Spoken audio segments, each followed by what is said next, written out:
Hello, good morning! So, magluluto tayo ngayon ng ginisang ampalaya. So, syempre, ang ating main ingredients ay ang ating ampalaya. So, ito galing ko sa ating backyard. Ayan, fresh na fresh. And then, kailangan natin ng 4 na itlog. Ayan, ibibit natin ito mamaya. And then, yung bawang, hindi rin kailangan 1 head ng bawang. So, kailangan natin mga 4 na ngipin. Stitch natin siya mamaya. And then, yung kalahating sibuyas. Ayan, mamaya hiwain din natin siya. And isang cubes. Depende sa inyo kung anong gusto yung flavor.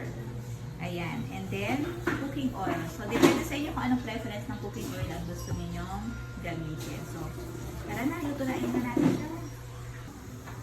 Ayan, lagyan na natin siya ng mantika. Ayan, gigisahin na natin ang ating mga ingredients. Ayan, pag mainit na yung ating mantika, lagay na natin ang ating sibuyas.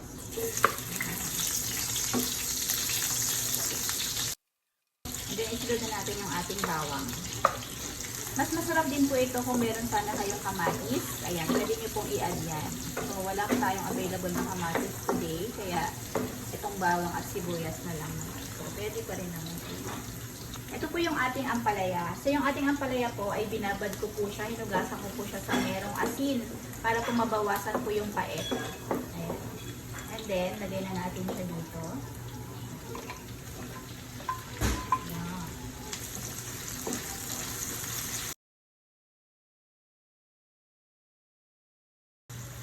And then, ilagay natin ang ating cubes. Ayan. Ilagay natin yung cubes.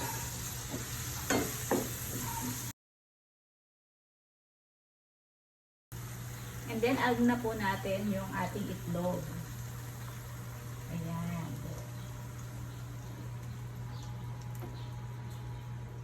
Yun. Ayan. Para makoat lang yung ating ampalaya. Santayin lang natin siya. Low to medium fire lang po. Ayan.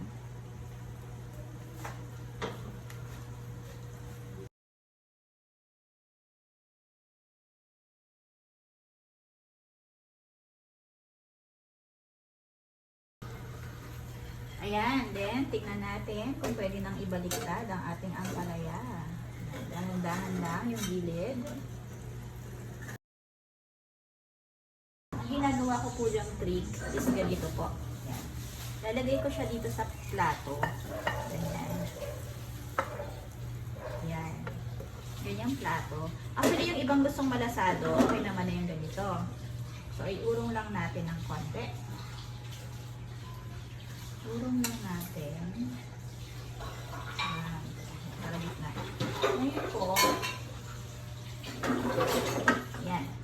Kumukuha pa ako ng isa pang plato, then tatakpan natin ganyan, tapos ibaliktad natin siyang ganyan. Ayan. Ngayon, pwede na natin lutuin yung kabila, babalik lang natin siya dito. Yan.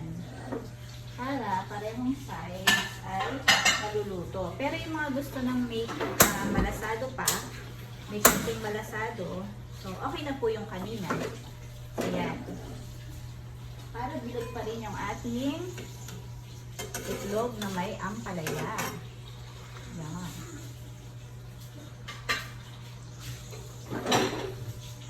Tayin lang natin siguro mga 1 minute pa. Then, okay na tayo.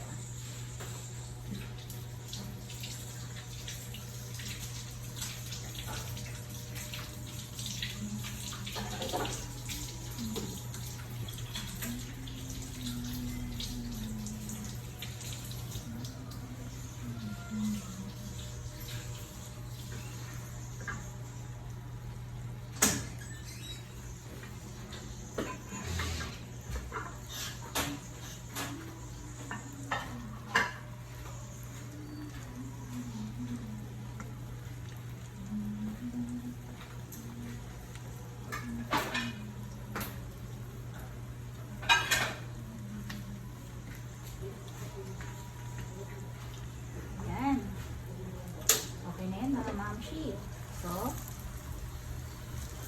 pwede na natin siyang ilagay sa ating serving na yan. O, diba? crunchy. Yan ang ating itlog na may ampalaya.